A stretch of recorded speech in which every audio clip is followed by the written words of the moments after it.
ख्रिस्ताठाई जमलेल्या माझ्या प्रिय बंधू आणि भगिनीनो, आपण जेव्हा एखाद्या हॉटेलमध्ये जातो आणि तेथे आचारी किंवा जो शेफ असतो तो एखादा चांगला पदार्थ बनवून आपल्याला देत असतो आणि या पदार्थाची जेव्हा आपण चव घेतो तेव्हा आपल्याला तो पदार्थ आवडतो, तो चविष्ट असतो, दर्जेदार असतो आणि म्हणून तो पदार्थ आपल्याला प्रिय वाटतो। या पदार्थाचा आस्वाद आपल्या जिभेवरती रेंगाळत राहतो। आपल्याला शेफ कोण आहे, आचारी कोण आहे ते माहीत नसतं, परंतु तो पदार्थ आपण विसरू शकत नाही। माझ्या प्रिय बंधू आणि भगिनीनो, आजच्या शुभवर्तमानात प्रभू आपल्याला सार्वकालिक जीवनाची रेसिपी देत आहे आणि ह्या जीवनाची रेसिपीचा आस्वाद घेण्यास आपणास आमंत्रित करत आहे। ख्रिस्त आपल्याला दाखवत आहे की परमानंदाचा मार्ग जर तुम्हाला आणि मला स्वीकारायचा असेल तर त्याचा संदेश समजून घेणं हे अगत्याचं आहे। माझ्या प्रिय बंधू आणि भगिनीनो, हे आजचे शुभवर्तमान हे आपल्याला मत्तेच्या शुभवर्तमानात देखील वाचायला मिळतं। मत्तेचं शुभवर्तमान अध्याय 5 ओवी 3 ते 11 ह्यामध्ये आपणास 8 धन्योद्गार वाचायला किंवा ऐकायला मिळतात। तर लूकच्या शुभवर्तमानात, आजच्या शुभवर्तमानात अध्याय 6 ओवी 20 ते 26 ह्यामध्ये आपणास 4 धन्योद्गार वाचायला मिळतात। लूक आपणासमोर संक्षिप्त रूपात हे धन्योद्गार ठेवत आहे। माझ्या प्रिय बंधू आणि भगिनींनो, येशू आज आपणास जीवनाकडे बघण्याचा दृष्टिकोन शिकवत आहे, दृष्टिकोन दाखवत आहे। Your attitude to life will help you to understand the beatitude of the gospel.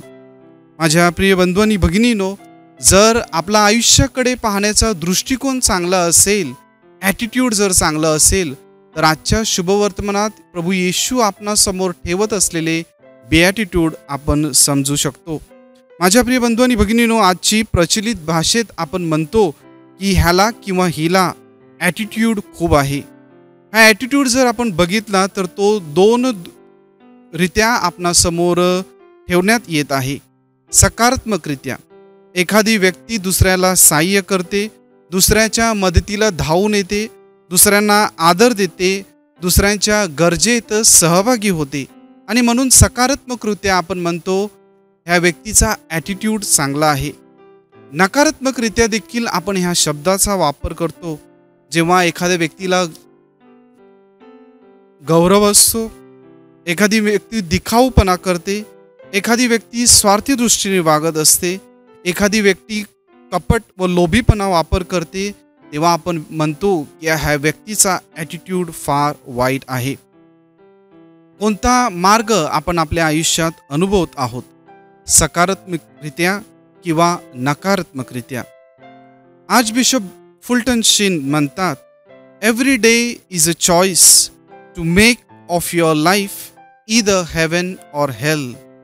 प्रत्येक दिवस हा आपणास संधी देत असतो आपल्या आयुष्याचं स्वर्ग किंवा नरक बनविण्यासाठी।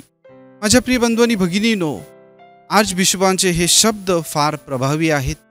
आपल्या आयुष्याचं आपण काय बनवत आहोत ह्यावरती विचार विनिमय करणं हे यथार्थ आहे।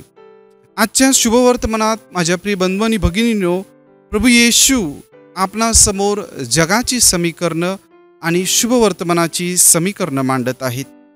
शुभवर्तमानात आपणास पाहायला मिळते, जे गरीब आहेत ते धन्य, कारण ते थोडक्यात तृप्त आहेत, परंतु श्रीमंत अजून अतृप्त आहेत, कारण त्यांना इतरांना लुटायचं आहे। जे भुकेले आहेत ते धन्य, कारण त्यांना माणुसकी काय आहे हे कळलेलं आहे, परंतु पोटभर मिळणारे व्यक्ती ह्यांनी माणुसकी विकली आहे।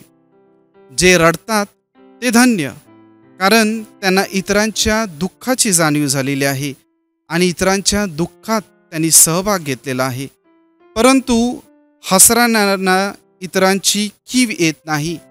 इतरांचं दुःख पाहून त्यांना आनंद वाटतो। ज्यांचा द्वेष करण्यात येत आहेत ते धन्य, कारण ते देवाच्या आणि सत्याच्या मार्गाने चालत आहेत, परंतु इतर जण असत्याचा व कुमार्गाच्या वाटेवरत आहेत, म्हणून त्यांची स्तुती केली जाते, त्यांच्यावर सुमने उधळली जातात. माझ्या प्रिय बंधू आणि भगिनीनो, आपल्या आयुष्याचं समीकरण काय आहे? स्वर्गाच्या वाटेने चालण्यासाठी ख्रिस्त आपणास आमंत्रित करत आहे. ही ख्रिस्ताची शिकवण आपण समजू शकतो का? ही ख्रिस्ताची शिकवण आपण आपल्या आचरणात आणू शकतो का? आज आपला जो अहमपणा आहे, आपला जो गर्व आहे, आपले जे स्वार्थपणा आहे, आपल्या जवळ जी पैसे कमवायची वाईट वृत्ती आहे, ती दूर सारून आपण परमेश्वर जो परमानंदाचा मार्ग आपणासमोर ठेवत आहे, त्याच्याने वाटचाल करण्यास आपण तत्पर आहोत का?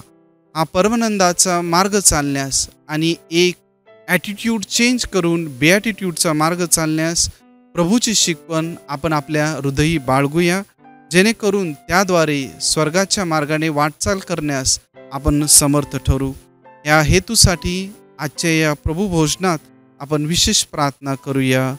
तथास्तु.